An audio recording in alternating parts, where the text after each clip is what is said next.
A 10-day journey from Canada to Philippines was introduced and launched in Toronto, Canada. Let's find out more about this with Mercx Buzarang. In its 8th edition, Winter Escapade is back with a 10-day journey through its captivating landscapes and lively culture of the Philippines. The revival of the Winter Escapade is back after the 3-year global pandemic delays led by the Philippines Embassy and Consulate General in Canada together with the Philippine Department of Foreign Affairs, Department of Tourism and Tourism Promotions Board. It is a 10-day journey tour to Philippines from February 18 to 27, 2024. The tour emphasizes the unique and breathtaking view across Manila, Bohol, Iloilo, and Cebu. It promotes the rich beaches and appealing landscapes of the Philippines. The We8 journey focuses on warm welcome and hospitality of the Filipino people. We want our kababayans as well as the mainstream Canadians to come and experience the beauty of the Philippines, the hospitality of the people, taste our wonderful delicacies, and most of all, appreciate our culture and heritage. So in order for us to do that, we have worked with the local government units, we have worked with the private sector in order to provide our kababayans with very well-priced tour packages. And this, aside from the good price, these are very well studied and well curated. So as I mentioned earlier in the presentation, the innovation that we made this year is that we are offering activities that will cater to the different age groups or preferences of the different participants.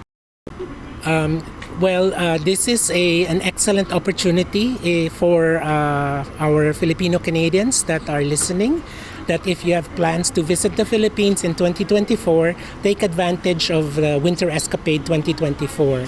You'll be visiting places like Iloilo, Cebu, and Bohol, and you are going to be experiencing it together with very important Filipinos.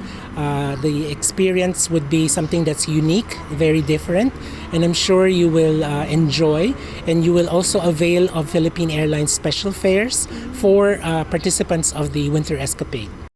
Winter Escapade plans to bring 300 participants from Canada to Philippines.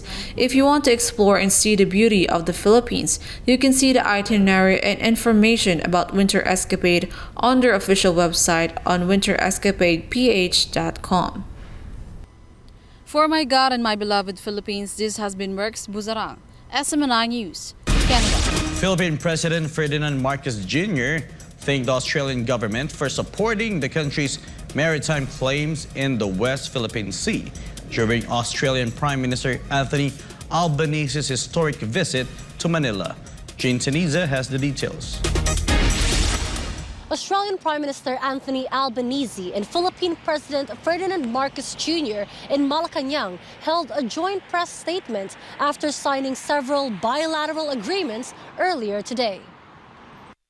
In a speech delivered on Friday, September 8, President Marcos thanked the Australian government for its strong support to the Philippines' stance on its territorial claims in the West Philippine Sea and acknowledged Albanese's call to uphold efforts in protecting its territory.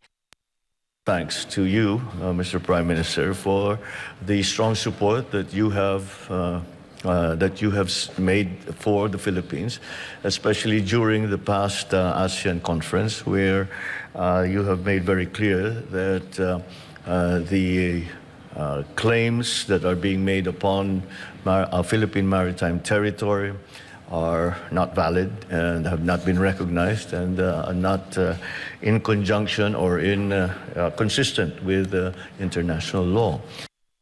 Before visiting the Philippines, Albanese and Marcos convened with their fellow Southeast Asian leaders during the Third Association of Southeast Asian Nations, or ASEAN-Australia Summit, held in Jakarta, Indonesia on Thursday, September 7. Albanese, for his part, emphasized that Australia and the Philippines face important security issues where both sides hold common views. The Australian official also vowed that his country's position to uphold the international law will remain consistent. We have a collective responsibility for security, including support for the UN Convention and the law of the sea, UNCLOS. That's very important. Australia does support, as I said, at the East Asia Summit, the 2016 South China Sea Arbitral Award. That is final and it's binding, and it's important that be upheld going forward. Meanwhile, both countries agreed to elevate their diplomatic relations through the signing of the Comprehensive Strategic Partnership that aims to expand bilateral cooperation in several areas, including the signing of other Memoranda of Understanding, or MOUs. President Marcos described the deal as a significant step that will not only boost relations between Australia and the Philippines, but also strengthen the country's response on issues concerning economy, peace, and security. This signing of the Joint Declaration on Strategic Partnership signals our mutual commitment to deepening collaboration across a spectrum of areas that are vital to both our countries' growth and prosperity. Albanese also held the constructive meetings he had with Marcos. This elevation is an important symbol of the strength of our relationship and our shared commitment to do more together. We discussed strengthening our cooperation on regional and national security. We agreed to formalise an annual Defence Ministers meeting. The strategic partnership deal covers cooperation in various fields concerning defense and maritime, counterterrorism and law enforcement, deeper collaboration in climate action, education, development, and people-to-people exchanges. Australia is the Philippines' second largest partner in defense and security. It is also the Philippines' 14th largest trading partner in 2022. Canberra also serves as the Southeast Asian country's 11th most significant source of total official development assistance, or ODA, amounting to $180 million as of December last year. Reporting from Sydney, this is Jane Siniza, SMNI News, Australia. Australia and the Philippines elevated their security and economic alliance through the signing of a strategic partnership deal as both countries seek to strengthen collaboration in various fields. Sheena Selim has the details. Australian Prime Minister Anthony Albanese's visit to the Philippines resulted in the signing of a strategic partnership with Philippine President Ferdinand Marcos Jr., which will pave the way for closer cooperation between the two nations.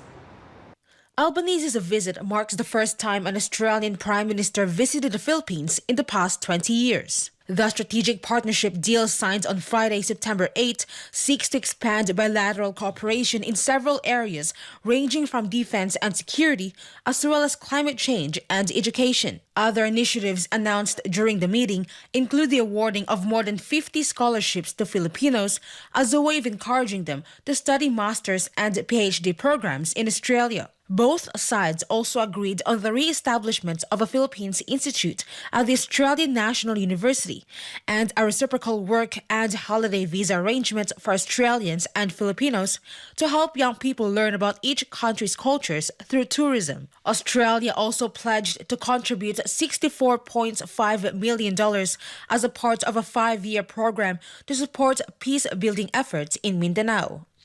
Australia is honoured to count Philippines as a close friend, and from today, a strategic partner. Our friendship is underpinned by trust and respect, as well as a shared vision for the region. Albanese also launched the Southeast Asian Economic Strategy in Jakarta, which aims to boost trade and investments with regional partners, including the Philippines, by 2040. Reporting from New South Wales, this is Sheena Selim, SMNI News, Australia.